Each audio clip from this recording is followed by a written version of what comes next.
A few weeks ago, the biggest college entrance exam in Korea has ended. Families and friends celebrate how hard the student studies for the exam through giving just such delicious food, such as fried chicken. Hmm. There's a lot of delicious food they serve you as well, but why fried chicken? Many people know that the modern fried chicken originated from America and then came to South Korea. Don't you want to know about the intriguing process about the birth of Korean fried chicken?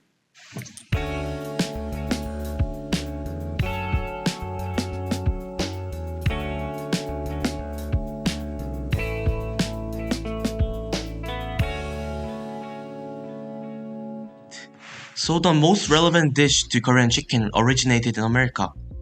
Now, of course, we had meals such as samgyetang or more closely, poge, a royal dish. But there is an important difference, that the Joseon dynasty did not fry the chicken in oil. It's more of stir-frying the chicken, and that's why it has no relationship with Korean fried chicken, more of an ancestor of dakgangjang. Alright, then, what is the ancestor of Korean fried chicken? The origin comes from a mixture of Scottish and West African cuisine, where Scottish frying techniques and African seasoning techniques were combined to create the unique food in the American South, which were made by enslaved Africans. From the start, because of the high prices of the ingredients, it was a rare dish opposing to popular belief. After its introduction to the American South, Southern fried chicken became a common staple. After the slave trade led Africans to work in the plantations, the slaves became cooks. They weren't allowed to raise expensive meats, but were allowed to raise chickens, and they fried them on special occasions of the day. Fried chicken became the soul food of the African Americans. After the Civil War and slavery that was abolished by Abraham Lincoln, this American-style fried chicken spread its popularity.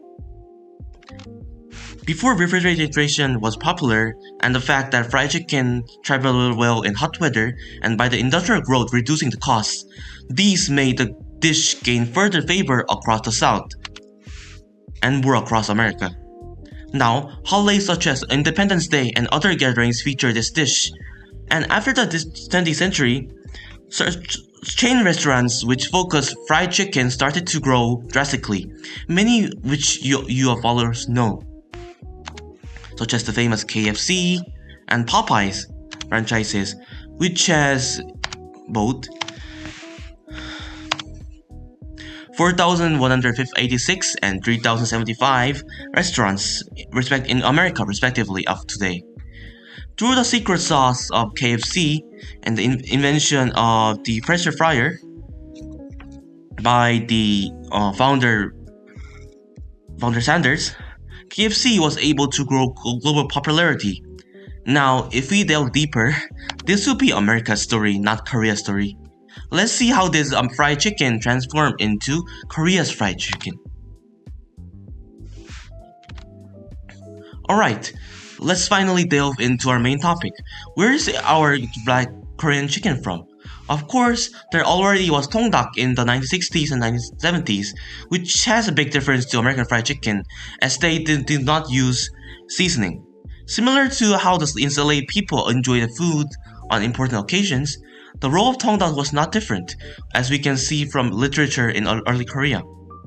After the Korean War ended in a truce, the influence of US soldiers left in South Korea were the main people to influence Korean chicken culture. The first start of Korean chicken is Yeongyang Sentak that opened in Seoul, Myeongdong in 1960. This was such a popular food in Korea so that many movies and literature has its appearance. And this popularity extended until its fame slowly faded away in the mid-1970s.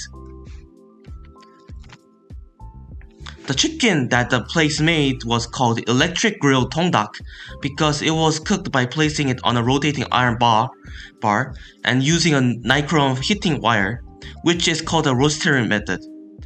Afterwards, in 1971, as Korea cooking oil was released and we had enough resources to mass-produce chicken and oil, the first fried chicken restaurant in Korea, Lim's Chicken, opened in the Shinsegae department in 1977.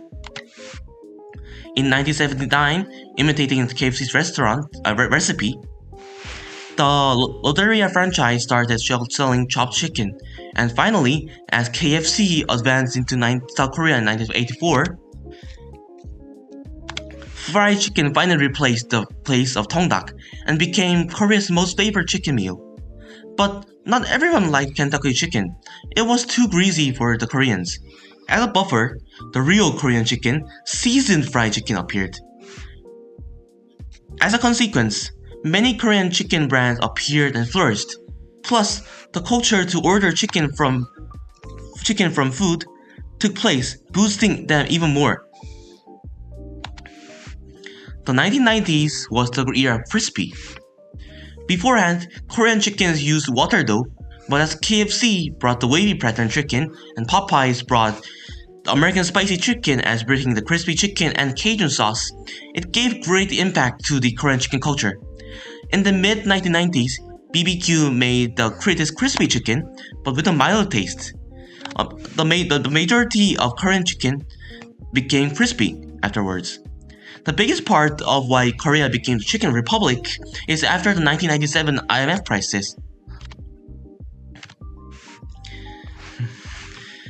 Now, BBQ targeted fathers who lost jobs by the recession, and they successfully brought them into the chicken industry, where chicken startups were successfully relatively easy. Through this, BBQ had the largest number of franchise restaurants in the 2000s, and as supply grew, it became the number one menu in our delivery food. A noticeable part of the history of Korean fried chicken is the 2002 World Cup, where Koreans gathered together celebrating the World Cup, eating fried chicken and beer together to celebrate Korea's soccer goals. And through this extraordinary profits, chicken restaurants were able to thrive even more, and the number of brands grew exponentially. Alright, let's move into the mid-2000s. Some special chicken cuisines that were popular in the countryside of Korea, such as superguidak, charcoal grilled chicken, which can be seen as a successor of the electric grilled tongdak, and padak, chicken with green onions, got spread and got popular everywhere in Korea.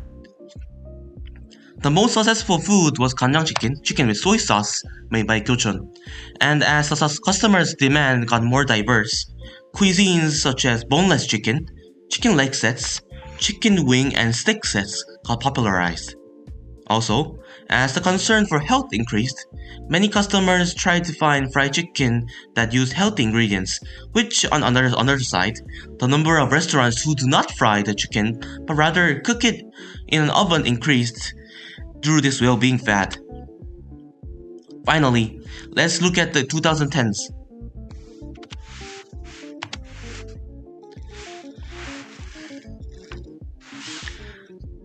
Nowadays, Korean chicken keep trying to find another paths for newer menus, which led to an era of such creative recipes.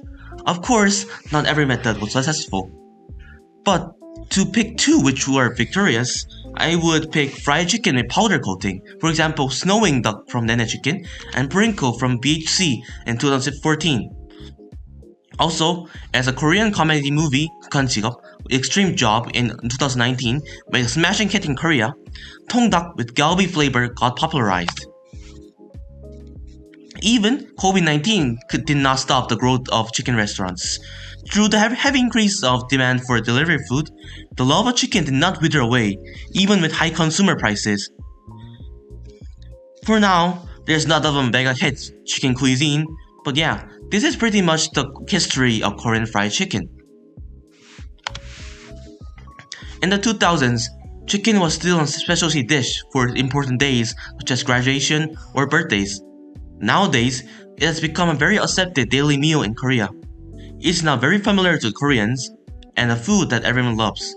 The number of Korean fried chicken franchise stores that exceeded the number of global McDonald's restaurants in 2020.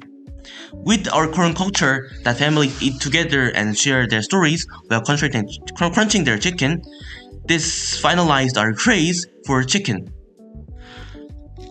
Just as the celebrations after the college entrance exams, Korean fried chicken has grown to represent not just a meal, but a way for families and friends to come together and celebrate life's moments. In other words, it has become Korea's soul food. Why don't you have a bite of Korean fried chicken in your dinner today?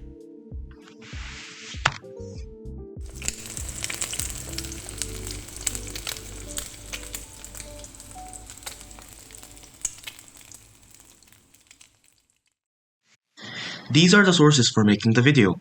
I highly recommend checking on those if you're more interested on this topic.